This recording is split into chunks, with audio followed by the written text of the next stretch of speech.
আজকের আলোচনার টপিক হচ্ছে শুড।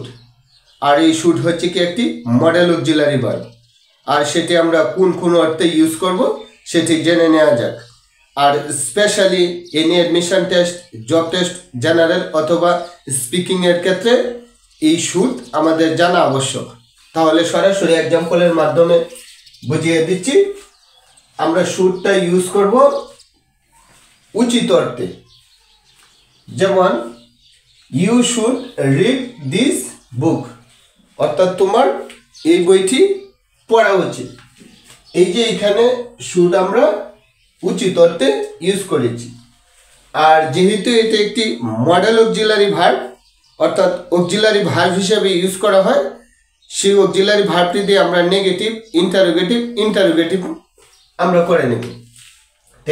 যাই হোক, তাহলে আমরা প্রথমত গঠন প্রণালীটা জেনে নিই। প্রথমে বসবে সাবজেক্ট, তারপরে বসবে শুড, তারপরে ভার্বের প্রেজেন্ট ফর্ম। একটি বিষয় মনে রাখতে হবে, যত মডেল অক্সিলারি ভার্ব আছে সকল মডেল অক্সিলারি ভার্বের পরে সবসময় ভার্বের প্রেজেন্ট ফর্ম বসবে। তারপরে হচ্ছে অবজেক্ট অথবা এক্সটেনশন, অর্থাৎ বাকি অংশ। তাহলে এই যে এখানে ইউ হচ্ছে কি সাবজেক্ট, তারপরে আমরা বসিয়েছি শুড, যে সাবজেক্টের পরে শুড। আর এই যে রিড হচ্ছে কি ভার্ব, আমরা এই যে ভার্বের প্রেজেন্ট ফর্ম বসিয়েছি রিড।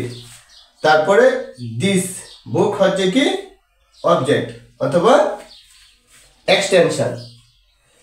এখন আমরা নেগেটিভে লক্ষ্য করি। আমি 4টি গঠন প্রণালী এখানে দেই নাই, ভিডিওটা লেন্থি হয়ে যাবে। আমরা সরাসরি এক্সাম্পলের মাধ্যমে বুঝিয়ে দিচ্ছি সংক্ষেপে। যেমন you should not read this book, তোমার এই বইটি পড়া উচিত নয়। এই যে শুডের পরে নট বসছে, তাহলে এইভাবে গঠন প্রণালীটা লিখে নিলেই চলবে। তারপরে should you read this book, অর্থাৎ তোমার কি বইটা পড়া উচিত। আমরা সবাই জানি যে অক্সিলারি ভার্ব প্রথমে বসে ইন্টারোগেটিভ সেন্টেন্সে, এই কারণেই শুড বসছে কি প্রথমে। তারপরে should you not read this book, তোমার কি এই বইটি পড়া উচিত নয়, এই যে সেটি হচ্ছে কি ইন্টারোগেটিভ নেগেটিভ সেন্টেন্স। তাহলে মূল বিষয়ে আসা যাক। আমরা এই শুড স্পিকিং এর ক্ষেত্রে কোন কোন ক্ষেত্রে ইউজ করব, বা অন্যান্য ক্ষেত্রে আমরা কোন কোন ক্ষেত্রে সঠিকভাবে ইউজ করব সেইগুলো আলোচনা করব। বিভিন্ন এক্সাম্পলের মাধ্যমে যখন আমরা বুঝিয়ে দিব, সেখানেই প্রমাণিত হবে যে অনেক ধরনের সেন্টেন্সে আমরা শুড দিয়ে ইউজ করার পরে আমরা এগুলার বাংলা করার সমস্যা হয়ে যায়। কারণ একটাই, যে এই শুডটা কোন কোন ক্ষেত্রে ইউজ করা হচ্ছে সেটি আমরা অনেকেই হয়তোবা জানি না। এই কারণে এই যে এখানে অ্যাডভাইস অর্থে আমরা শুড ইউজ করব, ওপিনিয়ন অর্থে obligation, duty, correction, probability, expectation, expression, envy, এইগুলা অর্থে আমরা সরাসরি শুড ইউজ করতে পারি। এবং এই শুডটা প্রত্যেকটা এক্সাম্পলের মাধ্যমে আমি এখানে বুঝিয়ে দিচ্ছি। তাহলে লক্ষ্য করা যাক অ্যাডভাইস অথবা ওপিনিয়ন। তার আগে আমি একটি এক্সাম্পল দিচ্ছি। যেমন should I go out for a walk, অর্থাৎ আমার কি এখন বাহিরে যাওয়া উচিত, অথবা আমি কি এখন বাহিরে যেতে পারি। এই যে এখানে শুডটা ইউজ করা হয়েছে, সেটা কোন অর্থে, ওপিনিয়ন না অ্যাডভাইস না অব্লিগেশন, ইত্যাদি ইত্যাদি। কারণ এখানে যখন কোনো ট্রান্সলেট আসে যে সেটার বাংলা কোন অর্থে কিভাবে লিখবে, কারণ এখানে তো অনেকগুলোই ভাবার্থ প্রকাশ পায়। এই কারণে পৃথক পৃথকভাবে আমাদের একটু জানা আবশ্যক। তাহলে লক্ষ্য করা যাক, এই যে should I go out for a walk, অর্থাৎ আমি কারো কাছে আমার মতামত প্রকাশ করছি যে আসলে এখন আমার কিছুক্ষণের জন্য বাইরে হাঁটতে যাওয়া উচিত হবে কিনা, অর্থাৎ সেই অর্থে ওপিনিয়ন অর্থে। এই ভাবার্থগুলা আমাদেরকে বুঝতে হবে। তাহলে শুরু করা যাক। যেমন অ্যাডভাইস অথবা ওপিনিয়ন, উপদেশ অথবা মতামত সম্পর্কে কোন ধরনের সেন্টেন্সগুলা, সেগুলো আমরা জেনে নিচ্ছি। যেমন you should read English newspaper, অর্থাৎ তোমার এখন সংবাদপত্র পড়া উচিত, অর্থাৎ অ্যাডভাইস, উপদেশ দেওয়ার অর্থে আমরা এই যে এখানে শুডটা ইউজ করেছি। তারপরে লক্ষ্য করা যাক, you should give up smoking, অর্থাৎ তোমার ধূমপান ত্যাগ করা উচিত। এখানে আমরা এই যে অ্যাডভাইস অর্থে ইউজ করেছি এই শুড। তারপরে আসছে I should help the poor, অর্থাৎ আমার গরিবদেরকে কি করা উচিত, সাহায্য করা উচিত। অর্থাৎ আমি নিজেই বলতেছি, অর্থাৎ আমার মতামত সেখানে প্রকাশ করলাম। সুতরাং এই কারণেই সেই সেন্টেন্সটি উচিত অর্থে অর্থাৎ মতামত প্রকাশ করা হয়েছে। তারপরে should I do this work, আমার কি কাজটি করা উচিত, অর্থাৎ আমি কারো কাছে বুঝতেছি যে আমার এই কাজটি করা উচিত হবে কি না, এই জন্য আমার মতামতটা প্রকাশ করলাম। এই কারণে সেটা হচ্ছে কি ওপিনিয়ন, অর্থাৎ মতামত প্রকাশ করার ক্ষেত্রে। আরো কিছু ভিন্নতা রয়েছে যেগুলো আমরা ট্রান্সলেট করতে সমস্যা হয়, তাহলে দেখা যাক পরবর্তী স্টেপে। তাহলে অব্লিগেশন, ডিউটি, কারেকশন, এই বিষয়গুলো আমরা এখন জানব। যেমন you should follow the traffic rules, অর্থাৎ তোমাকে ট্রাফিক রুলস মানা উচিত, অর্থাৎ এই অবশ্যই তোমাকে ট্রাফিক রুলস মানতে হবে। সেই জন্য এখানে ইউজ করা হয়েছে অব্লিগেশন অর্থে। আমরা অর্থাৎ অব্লিগেশন মানেই কি বাধ্যকতা, অর্থাৎ বাধ্যকতা অর্থে আমরা এখানে এই শুডটা উচিত অর্থে ইউজ করছি এবং পোলাইট হিসাবে ইউজ করা হয়েছে, অর্থাৎ তোমার ট্রাফিক রুল মেনে চলা উচিত। তারপরে I should be at work নাও, এখন আমার কাজে থাকা উচিত, অর্থাৎ সেটা হচ্ছে কি একটা ডিউটি হিসেবে এখানে ইউজ করা হয়েছে। কিভাবে, অর্থাৎ আমার এখন দায়িত্ব কাজ করা, আর এই কাজ করা এখন আমার এই কাজটাতে যাওয়া উচিত হবে। এই কারণেই এই যে এখানে শুড বি এট ওয়ার্ক নাও, অর্থাৎ এই সেন্টেন্সটিতে কর্তব্য বুঝিয়েছে, অর্থাৎ ডিউটি। তারপরে লক্ষ্য করা যাক, you should not call again and again, তোমার বারবার কল করা উচিত নয়। একজন একের পর এক কল দিচ্ছে, সেটা তো বিরক্তির কারণ, অর্থাৎ থাকে সংশোধন করানোর জন্য ওই ধরনের সেন্টেন্স আমরা শুড ইউজ করব। এই কারণেই সেটি হচ্ছে কি কারেকশন, অর্থাৎ সংশোধনী।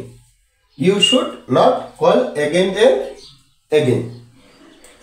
তারপর আমরা জানবো প্রবাবিলিটি অথবা এক্সপেকটেশন, অর্থাৎ সম্ভাবনা অর্থ অথবা প্রত্যাশার ক্ষেত্রে। যেমন উই শুড বি হেয়ার, অর্থাৎ আমাদের এখানে থাকা উচিত, এনি টাইম নাও, অর্থাৎ যে কোনো সময় আমাদের এখানে থাকা উচিত। অর্থাৎ এই যে এনি টাইম নাও, এটার কারণে সেখানে সম্ভাবনা অর্থ, অর্থাৎ এখানে আমাদের যারা আসার কথা ছিল তারা যে কোনো সময় এখানে এসে পড়তে পারে, ওই ধরনের ভাবার্থ প্রকাশ করে যে এই কারণে বলা হয়েছে যে উই শুড বি হেয়ার, আমাদের এখানে যে কোনো সময় থাকা উচিত। এই জন্যই প্রবাবিলিটি, সম্ভাবনা অর্থে। অর্থাৎ আমরা যখন বলি যে যে কোনো সময় আমি ডাকলে এখানে হাজির হয়ে যাব, অর্থাৎ যে কোনো সময় লাগতে পারি, এই সম্ভাবনাটা প্রকাশ করতে আমরা এখানে শুড ইউজ করা হয়েছে। তারপরে the shirt cost too much, অর্থাৎ শার্টটির দাম বেশি হয়ে গেছে। It should not be more than 600 টাকা, অর্থাৎ এটা 600 টাকার বেশি হওয়া উচিত নয়। এই যে এখানে আমার প্রত্যাশা ছিল 600 টাকা, কিন্তু তারা আরো অনেক বেশি চাচ্ছে শার্টটি। এই যে প্রত্যাশাটা প্রকাশ করতে এখানে শুড আমরা ইউজ করেছি, অর্থাৎ it should not be more than 600 টাকা। এখন সর্বশেষ আরেকটি ইন্টারেস্টিং পার্ট আলোচনা করে শেষ করে দিচ্ছি, তাহলে লক্ষ্য করেন। তাহলে আস্কিং কোয়েশ্চন অথবা হ্যাভিং রিজন, প্রশ্ন করা অথবা কারণ জানা। যেমন হোয়াই শুড হি গো দেয়ার, কেন সে সেখানে যাবে। এখানে শুডটা উচিত অর্থে ইউজ করা হয়েছে, অর্থাৎ তার তো সেখানে যাওয়া উচিত নয়, তারপরেও সে সেখানে কেন যাবে। অর্থাৎ স্ট্যান্ডার্ড মানের অর্থটাও প্রকাশ করা হয়েছে শুড দ্বারা। এই কারণে দেওয়া হয়েছে হোয়াই শুড হি গো দেয়ার। তারপরে লক্ষ্য করা যাক, why should he lie me. কেন সে আমাকে মিথ্যা বলল, অর্থাৎ তার তো আমার কাছে মিথ্যা বলা উচিত ছিল না। অর্থাৎ এই কারণেই সেই শুডটা এখানে ইউজ করা হয়েছে, why should he lie me. কেন সে আমাকে মিথ্যা বলবে। তারপরে লক্ষ্য করা যায় এই যে এক্সপ্রেশন এংরি, অর্থাৎ রাগান্বিত ভাবটা প্রকাশ করার জন্য আমরা ভদ্রতাটা আবার প্রকাশ করতে আমরা শুডটা ইউজ করব। যেমন এখানে ক্লিন দ্য রুম, অর্থাৎ রুমটা পরিষ্কার করো, নিট অ্যান্ড ক্লিন, একবারে ভালোভাবে এই রুমটা পরিষ্কার করো। এখন এই যে হোয়াই শুড, আমরা হোয়াই শুডটা এখানে ইউজ করব। অর্থাৎ আরও তো অনেকেই আছে পরিষ্কার করার, আমাকে কেন বারবার বলা হচ্ছে, এই ভাবার্থটা প্রকাশ করতে যায় এই যে হোয়াই শুড এখানে ইউজ করা হয়েছে। অর্থাৎ কেন, হোয়াই শুড। তারপরে আমরা লক্ষ্য করব কন্ডিশনাল সেন্টেন্স। যেমন ইফ আই ওয়ার ইউ, আমি যদি তুমি হতাম, I should help the poor, আমি গরিবদেরকে সাহায্য করতাম।